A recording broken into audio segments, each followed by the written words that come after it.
Alright, I should at least cover the mid-season finale on my own channel, but I'm not likely to have much motivation unless it's a collab. Well, it's a Luna episode. I know, I'll ask Canned Cream to collab with me. Well, dang it! Looks like the more horse-famouser gets the worm. This episode had a lot to do with dreams. Maybe I should ask the Oneiromancer to collab with me. Let's get it on, sugar. Hey, Ellie, would you want to collab with me? Ellie? Well, dang it. I can't have Canned Cream rant about Princess Luna, I can't talk dreams with the Oneiromancer, and I can't geek out with Ellie about Big Mac's Sailor Moon transformation scene. What am I supposed to do? Gah! Hey, sweetie, what's up?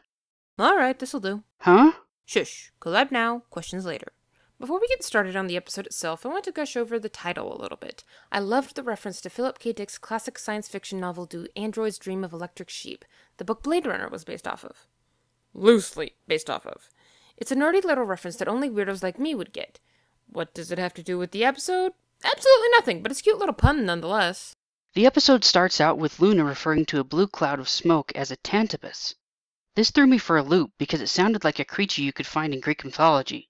But no such luck. This is MLP Original, kids. Luna wakes up after having a good dream, and this upsets her for reasons yet unknown. Back on the farm, we see that sure enough, as per my prediction in Tanks for the Memories, there has been the shortest winter ever, and Tank is back hanging out with his favorite blue Pegasus. As this episode opens, I get a sense of deja vu.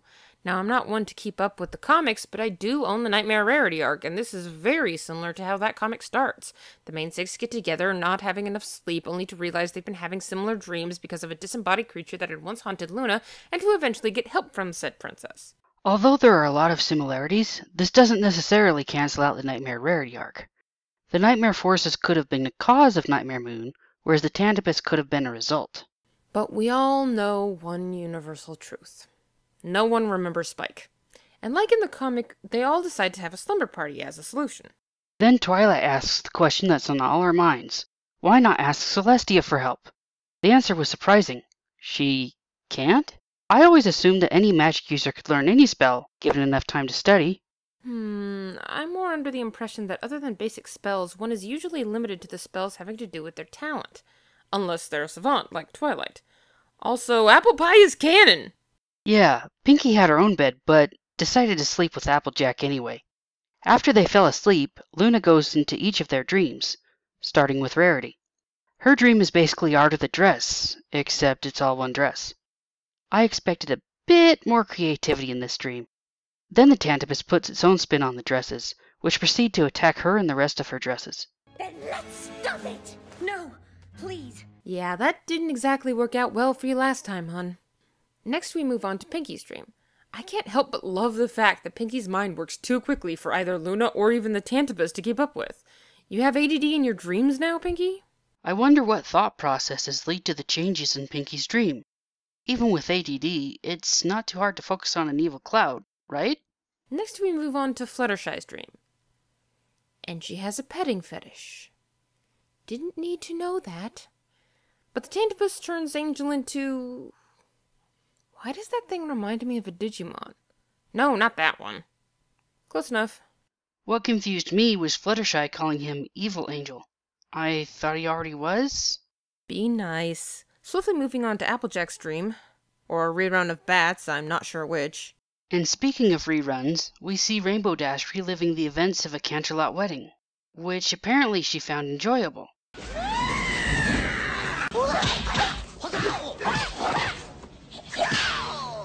Luna thought this was the nightmare, but unfortunately, the reality was much more terrifying.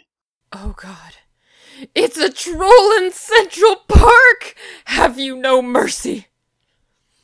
Abandoning Rainbow Dash to her fate, we move on to Twilight's dream of being a Hogwarts student when, just like J.K. Rowling, we learn that one of Twilight's biggest fears is her books turning against her. One terrified gasp later, everyone wakes up with a start, and we see that Spike has been reading a book rather than keeping an eye out, and when did Pinkie get back to her own bed? No! My ship! As long as none of you dreamt about another pony, The Tantibus remains confined to your dreams. I still have a chance to catch it before it's too late. Phew, that's good to hear. Although after you left, I did happen to dream that I was eating a giant ice cream cone with all of Ponyville while taking a test we hadn't studied for. Good job, Pinky. You've doomed us all! Twilight comes up with the idea of creating a massive shared dream to trap the Tantibus. My goodness, are you trying to kill Luna, Twilight? So we entered the massive dream with all of Ponyville. A massive derpy that meows like a kitten. I never thought I'd Dream together. Girl, you need to take a lesson from Applejack. This isn't the first time, nor do I believe the last, where Luna shows a reluctance to ask for help. I feel this is very telling to Princess Luna's state of mind. But more on that later.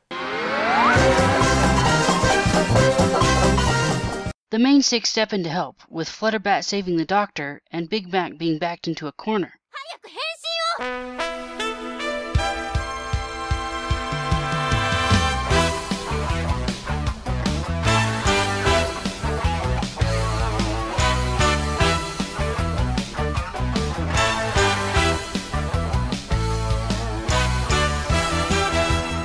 Yes, that's just the only word.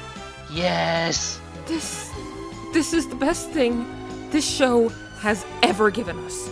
Doctor Who speaking in a British accent wearing the 4th Doctor's scarf, speaking the 10th Doctor's catchphrase is nothing to...